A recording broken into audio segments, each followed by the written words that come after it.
Time भी मेरे दिमाग में ये था, क्या मैं सच में जहन्नुम में चली जाऊँगी? मैंने क्या बहुत ज़्यादा गलत कर दिया मैंने हिंदू लड़के से शादी करके? ये सब चीज़ें हुआ था, क्योंकि ये जन्नत जहन्नुम वाली कॉन्सेप्ट तो आपको पता है कि बचपन से डाला जाता है। अगर मैं अपने हिसाब से अपनी ज़िंदगी नहीं जी सकती, नॉर्मल सी चीज़ नहीं कर सकती, हँस नहीं सकती खुल के, बात नहीं कर सकती खुल के, मुझे कोई चीज़ सीखने का मन हो वो सब चीज़ें मैं नहीं कर सकती, तो फिर मैं पैदा ही क्यों हुई हूँ? ऐसे ही जो लोग ज़्यादा इस्लाम को फ़ॉलो करते हैं, ज़्यादा मानते हैं हर चीज़ को, एक-एक चीज़ को फ़ॉलो करते हैं, वो लोग ज़्यादा इस्लामोफ़ोबिक जो बोलते हैं, ज़्यादा मतलब अ, और ज़्यादा मतलब स्ट्रिक्ट और हर चीज़ में बंदिशें लाने वाली टाइप के होते हैं।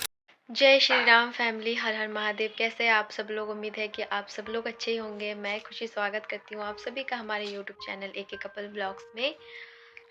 तो टाइटल देख के आप समझ गए होंगे कि मैं किस चीज़ के बारे में आज बात करने वाली हूँ। और मैं पहले ये सबको बता दूँ कि मैं जो ये चीज़ है किसी धर्म को, किसी जाति को टारगेट करके ये वीडियो नहीं बना रही हूँ, और ना ही किसी रिलीजन को मैं हेट देना चाहती हूँ, ऐसा कुछ भी नहीं है। जो मेरे साथ बचपन से होता है, मतलब हुआ था, जब मैं मुस्लिम थी तब मेरे साथ जो चीज़ हुआ था, मैंने जो फेस किया था, जो मैं हर वीडियो में बताती हूँ। लेकिन मैं आज ये स्टार्टिंग में ही बोल देती हूँ कि मैं किसी दूसरे का एग्जाम्पल नहीं दूँगी कि मैंने देखा है, ऐसा हुआ है, वैसा हुआ। मैं अपने बारे में बताऊँगी, मेरे साथ क्या हुआ था, कैसा नहीं हुआ था, मेरे भी घर में कैसे शिक्षा दी जाती थी, मेरे को कैसे रखा जाता था, ये सब चीज़ें मैं डिस्कस करूँगी इस वीडियो में। तो पूरा वीडियो को एंड तक देखें फैमिली, बिल्कुल भी स्किप ना करें। जो भी लोग नए हैं चैनल को सब्सक्राइब भी कर लें, और अगर वीडियो अच्छा लगे तो लाइक और शेयर भी ज़रूर कर दें। तो मैं ये बताने वाली थी कि हम लोगों के घर पे जो है, मेरे घर पे स्पेशली मेरे फादर जो है, मुझे क्या-क्या सिखाते थे, मैं वो सब चीज़ें बताऊँगी। जैसे कि बचपन से जब हम बड़े हुए तो ये बोला जाता था कि तुमको ज़ोर से नहीं हँसना है, तुम्हारी आवाज़ जो है जब हँसो तो दूसरे कमरे तक भी नहीं जाना है, और तुम जो है मतलब बहुत सारा होता है ना लड़कियों का कि मुझे ये सीखना है, वो सीखना है, तो तुमको जो है साइकिल भी नहीं चलाना है, क्योंकि तुम लड़की हो, ठीक? उसके बाद से तुम्हारी बाल किसी को नहीं दिखाना है, ज़ोर से किसी से बात नहीं करना है, या हो गया कि तुम जब चलो तुम्हारे पैर की आहट नहीं होती, मतलब आवाज़ ज़ोर से नहीं आना है। जब चलो ना तो पैर की आवाज़ नहीं होनी चाहिए। तो इतना सब चीज़ें और भी बहुत सारी चीज़ें। तो ना जब इतना सब चीज़ें कोई बोले आपको, हँसना नहीं है, ये नहीं करना है, वो नहीं करना है, तो ऐसा नहीं लगता है कि भाई फिर मैं पैदा ही क्यों हुई हूँ? अगर मैं अपने हिसाब से अपनी ज़िंदगी नहीं जी सकती, नॉर्मल सी चीज़ नहीं कर सकती, हँस नहीं सकती खुल के, बात नहीं कर सकती खुल के, मुझे कोई चीज़ सीखने का मन हो वो सब चीज़ें मैं नहीं कर सकती, तो फिर मैं पैदा ही क्यों हुई हूँ? ऐसा लगता है। और दूसरी चीज़ ये है कि बहुत सारे लोग ये बोलते हैं कमेंट में आके भी कि इस्लाम में लड़कियों को बहुत ज़्यादा इज़्ज़त दी जाती है, और लड़का और लड़के में कोई भेदभाव नहीं रखा जाता, इक्वालिटी होती है दोनों में। लेकिन मैं ये चीज़ जो मैंने खुद देखा है वो बताऊँगी। कोई भी इक्वालिटी मैंने तो नहीं देखा भाई।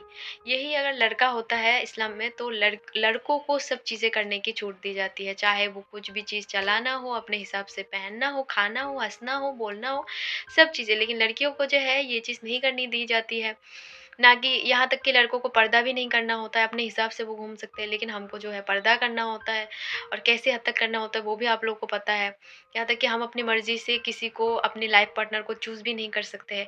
घर के जो बड़े होते हैं उनका ये राइट्स होता है, उनका डिसीज़न जो होगा वो जैसा लड़का पसंद करके, चाहे हमसे जितना भी गुना बड़ा लड़का देख के शादी कर दे, वही हमको शादी करना होता है। ये सब चीज़ों का राइट्स होता नहीं है एक्चुअली, ठीक है? लेकिन हम अगर ऐसा कुछ कर दें तो ये खिलाफ, मतलब पेरेंट्स के खिलाफ जाना होता है वो। तो आप खुद ही सोच सकते हो कि कैसे फिर इक्वालिटी की बात की जाए। जब जब हमको पर्दा दी गई है तो फिर बात वही है ना कि उनको भी पर्दा दे देते, तब इक्वालिटी होती ना। आप बोलेंगे आप लड़की है तो आपके लिए, लड़की है ठीक है, मुझे मतलब हमें भी पता होता है कि हमें अपना कौन-सा चीज़ सही से रखना है, कैसे पहनावा पहनना चाहिए, हम बाहर जाते हैं तो दुपट्टा लेना चाहिए हमको, ये सब चीज़ें हमें भी ज्ञान है, हमको भी पता है। लेकिन मैं दूसरे वे में बोल रही हूँ जो आप समझ सकते हैं। और मुझे ये लगता है कि जो लोग ज़्यादा इस्लाम को फ़ॉलो करते हैं, ज़्यादा मानते हैं हर चीज़ को, एक-एक चीज़ को फ़ॉलो करते हैं, वो लोग ज़्यादा इस्लामोफ़ोबिक जो बोलते हैं, ज़्यादा मतलब अ, और ज़्यादा मतलब स्ट्रिक्ट और हर चीज़ में बंदिशें लाने वाली टाइप के होते हैं। जैसे मैं ये चीज़ अपने से बोल रही हूँ, क्योंकि मेरे अब्बू जो है, बाकी भाई जो है उनका वो लोग इतना ज़्यादा मतलब हर चीज़ को नहीं मानते थे। जैसे नमाज़ वग़ैरह पढ़ना हो गया करते थे। लेकिन मेरे अब्बू जो है वो पास टाइम का नमाज़ हो गया, हदीस वाले बुक्स पढ़ना और भी बहुत सारी चीज़ जो है हर टाइम वो सब चीज़ें फ़ॉलो करते थे। मतलब जितने भी उनके भाई हैं सबसे ज़्यादा, और वही सबसे ज़्यादा अपने बच्चों को वो वैसे करके रखते थे एकदम, मतलब बोलते हैं ना कि एकदम बाँध के पूरा रखते थे। बाकी वो मेरे चाचा-चाची के जो बेटा-बेटी है, मैंने ये मैं खुद बोलती हूँ कि उनको मैंने कभी जितना हद तक हमको मतलब रखा गया था, इस तरीके का उन लोगों को कभी बंधन नहीं दिया गया था कि ये नहीं करना है। उस हद तक नहीं दिया गया था, ठीक है? तो उस हिसाब से आप खुद देखो, जो लोग ज़्यादा मानते हैं, उस सब चीज़ों को ज़्यादा ही पढ़ते हैं, वो लोग ही ज़्यादा उनका ही ज़्यादा व्यवहार खराब रहता है, मैं तो ये बोलूँगी। ना उन्होंने मेरी अम्मी से कभी बर्ताव अच्छा किया, ना अपने बच्चों से कभी किया। तो इसका मतलब फिर क्या है? क्या समझूँ मैं? आप बताइए। और और भी बहुत सारी चीज़ें हैं जो बचपन से सिखाया जाता है, यहाँ तक कि कुछ-कुछ लड़कियों के अंदर तो दिमाग में इतना ज़्यादा वो भरा हुआ होता है कि वो मतलब जैसे कि मेरी एक सहेली भी थी ऐसी, मुझे मिली थी। वैसी टाइप की सहेली नहीं बोलूँगी, जहाँ पे मैं कोचिंग करती थी वहाँ पे वो दोस्त बनी थी। तो उसके दिमाग में भी बहुत ऐसा कचरा भरा हुआ था, जो मुझे बोलती थी कि हिंदू ल लोगों के घर पे ना कभी जाके खाना नहीं खाना चाहिए, अशुद्ध होता है। मतलब हमको वो चीज़ क्या बोलते हैं, हमारा हम मतलब हमारा वो पाप हो जाएगा हमारे से। वो चीज़ बहुत गलत होता है, उनके घर में जाके हमको कभी नहीं खाना चाहिए, खाना खाना चाहिए। वो लोग बिल्कुल भी वो नहीं रहते हैं, पाक नहीं रहते हैं। बहुत सारी चीज़ ये सब, मतलब खुद देखिए ये सब चीज़ें उन लोगों के दिमाग में होता है। जबकि मेरे दिमाग में ये सब चीज़ें नहीं था, क्योंकि मैं बचपन से जितना चीज़ देखते आती थी ना, इसकी वज़ह से तो मुझे ये सब चीज़ें अच्छा भी नहीं लगता था। मुझे ये लगता था ये कैसी ज़िंदगी है जहाँ पे हम लोग अपने हिसाब से खुल के जी भी नहीं सकते हैं। तो मेरी किस्मत थोड़ी भगवान जी ने अलग तरीके से ही लिखा है, इसलिए मैं आज यहाँ हूँ, इतनी अच्छे से लाइफ़ जी रही हूँ, अच्छे से रह रही हूँ। आप लोगों को पता है, और जो लोग भी नहीं पता है, उन लोगों को भी पता चल रहा है धीरे-धीरे ये सब चीज़ें। तो वही बात है ना कि जो सुकून होती है कि हाँ, मैं खुल के साँस ले रही हूँ, जी रही हूँ, वो चीज़ नहीं होता है। मैंने नहीं देखा है बचपन से वो चीज़ घर पे, कभी नहीं फ़ेस किया है ये सब चीज़ें। और इसकी वज़ह से ही मैं थोड़ी अलग टाइप से रहती थी, ना ज़्यादा किसी से बातचीत करती थी, ना कुछ, कुछ भी नहीं, मतलब ऐसी थी मैं। अब जैसे मैं बोल रही हूँ, मैं वैसे पहले थी ही नहीं, मैं बिल्कुल अकेली, मतलब दोस्त तो थे मेरा, मतलब बिल्कुल मैं अलग थी, अकेली नहीं बोलूँगी, बिल्कुल मैं अलग थी। ऐसे टाइप की थी बस। और मैं तो ये बोलूँगी कि मेरे दिमाग में अच्छा हुआ ये सब चीज़ें भरा नहीं हुआ था।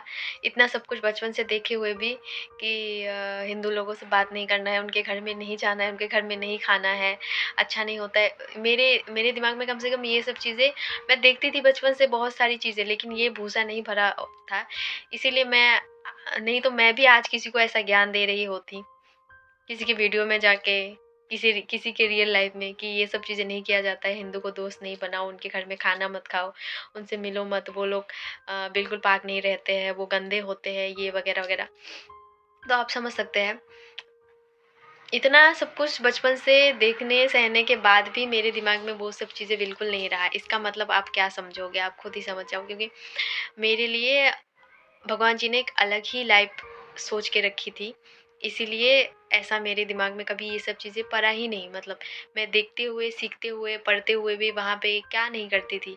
जैसा मेरे पेरेंट्स चाहते थे, मैं हमेशा उस तरीके से जीती थी, लेकिन फिर भी मेरे दिमाग में ये सब चीज़ें होता है ना कि वो नहीं हुआ, क्योंकि मैं करती तो थी, लेकिन ये रहता था मेरा कि मैं ऐसा क्यों कर रही हूँ? क्यों हो रहा है ये सब मेरे साथ?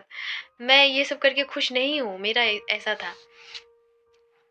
तो आप समझ सकते हो ये सब चीज़ें मेबी। लेकिन ऐसा नहीं है कि मेरे दिमाग में, मेरे मन में कभी ये सब ख़्याल नहीं आया, ये जन्नत-जहन्नुम वाली जो कॉन्सेप्ट है, ये कि जब मैं घर से निकली थी ना, उसके बाद यहाँ आई, शादी-वादी जब हम लोग कर रहे थे, और उस टाइम भी मेरे दिमाग में ये था, क्या मैं सच में जहन्नुम में चली जाऊँगी? मैंने क्या बहुत ज़्यादा गलत कर दिया मैंने हिंदू लड़के से शादी करके? ये सब चीज़ें हुआ था, क्योंकि ये जन्नत-जहन्नुम वाली कॉन्सेप्ट तो आपको पता है कि बचपन से डाला जाता है। तो लेकिन अब ये सब चीज़ें मुझे बिल्कुल नहीं लगता है, मुझे लगता है कि सब बकवास है, और जो हम लोग जीते जी नहीं कर पा रहे हैं, मरने के बाद की ज़िंदगी हमको बताया जाता है, कि ये करोगे तो जन्नत में जाओगे, ये करोगे तो जहन्नम में जाओगे।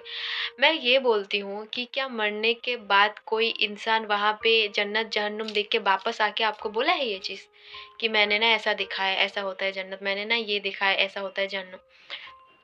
पढ़ते हैं, बुक्स में रहता है, उस हिसाब से बोलते हैं।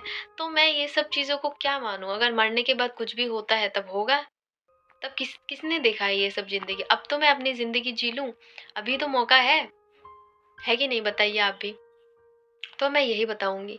और भी बहुत सारा चीज़ें हैं जो मैं अगर बोलूँगी ना एक-एक चीज़ डिटेल्स में तो आप लोगों को भी लगेगा ऐसा-वैसा होता है।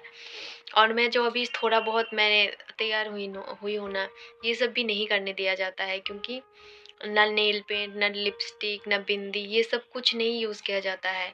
कुछ भी नहीं यूज़ करने देते हैं। मैं तो ज़िंदगी में कभी भी जब तक मैं अपने घर पे थी एक भी लिपस्टिक मतलब मैं ना कभी खरीदी हूँ, ना मैं लगाई हूँ। मैंने कभी भी ज़िंदगी में नहीं यूज़ किया था। अब यहाँ पे आके तब भी आप देख सकते हो कि मैं बहुत ज़्यादा सिंपल रहती हूँ। कभी-कभी मैं थोड़ा बहुत मतलब लिपस्टिक लगा लेती हूँ। वो भी तैयार होना पड़ता है क्योंकि ये बोलते हैं कि सुहागन को थोड़ा तैयार होके रहना पड़ता है। वो भी मैं कभी-कभी होती हूँ क्योंकि घर के अंदर ही रहती हूँ। मैं इतना रेडी नहीं होती हूँ, आप लोगों को भी पता है। नहीं तो घर पे ये सब चीज़ें बिल्कुल भी मैं नहीं करती थी। अब मैं ये सब चीज़ें करती हूँ, जो भी बिंदी लगाती हूँ, ये सब करती हूँ। मैं सोचती हूँ कि पहले मैं क्या थी, अब मैं क्या हो गई हूँ और अब मैं सुकून से जी रही हूँ। पहले मैं सुकून से नहीं जीती थी, नहीं से साँस ले पाती थी सही से, अब ले पाती हूँ। और बहुत लोगों को ये भी डाउट है क्या मैं इतना कुछ बोलती हूँ, मेरे फैमिली वालों को नहीं पता है, तो भाई नहीं पता है उनको कि मैं यूट्यूब पे वीडियो बनाती हूँ या कुछ भी। और बाय चांस कभी इन फ्यूचर उन लोगों को दिख जाए मेरी वीडियो तो मुझे कोई भी वो नहीं लगता है कि मतलब मैं इतना जो भी बता रही हूँ, जो भी मैं देखी हूँ लाइफ़ में, मुझे कोई बुरा नहीं लगता है। देख ले, जो सच्चाई है मैं वही बताती हूँ क्योंकि मैं कोई भी चीज़ बढ़ा-चढ़ा के नहीं बताती हूँ जिससे मुझे ये चीज़ सोचना चाहिए कि यार मैंने ये क्या बोल दिया, कभी घर वाले देख लेंगे तो क्या सोचेंगे, ये तो मुझे नहीं बताना था। क्योंकि जो चीज़ मैंने देखा है, जो चीज़ मैंने सहा है, जो चीज़ मेरे साथ हुआ है, मैं वही बताती हूँ। तो इसमें कोई भी लोग हमारे वहाँ के या हमारे घर पे अगर देख भी ले तो ये इसमें से कोई भी झूठ भी नहीं है, झूठ ही नहीं है जो मुझे बुरा लगेगा मतलब गिल्टी फ़ील होगा कि मैंने ये सब चीज़ें क्यों बता दिया। तो मेरा यही कहना है। और आप लोगों को कोई भी और डाउट हो तो कमेंट बॉक्स में आप मुझे पूछ सकते हैं। मैं उसके बारे में भी आप लोगों को ज़रूर बताऊँगी। तो यही सब चीज़ें था जो मैं आपको बताई वीडियो में। तो आज मतलब वीडियो में हो सकता है कि बहुत सारे लोगों को बहुत ज़्यादा जानकारी मिली होगी। और बहुत सारे लोगों को शायद बुरा भी लगा होगा। तो उसके लिए भी सॉरी मैंने पहले ही बहुत बताया था कि मैं अपने बारे में बताऊँगी जो मेरे मेरे साथ हुआ था, जो मैं फ़ील करती थी, जो अभी फ़ील करती हूँ सब चीज़ें। तो वीडियो को कर रही हूँ मैं यहीं पे एंड अगर अच्छा लगा होगा तो लाइक शेयर ज़रूर कर दीजिएगा। जो भी लोग नए हैं चैनल पे सब्सक्राइब कर लीजिएगा। मिलती हूँ प्यारे से नेक्स्ट व्लॉग में, तब तक के लिए आप लोग अपना ख़्याल रखें। Love you all, take care family, जय श्री राम।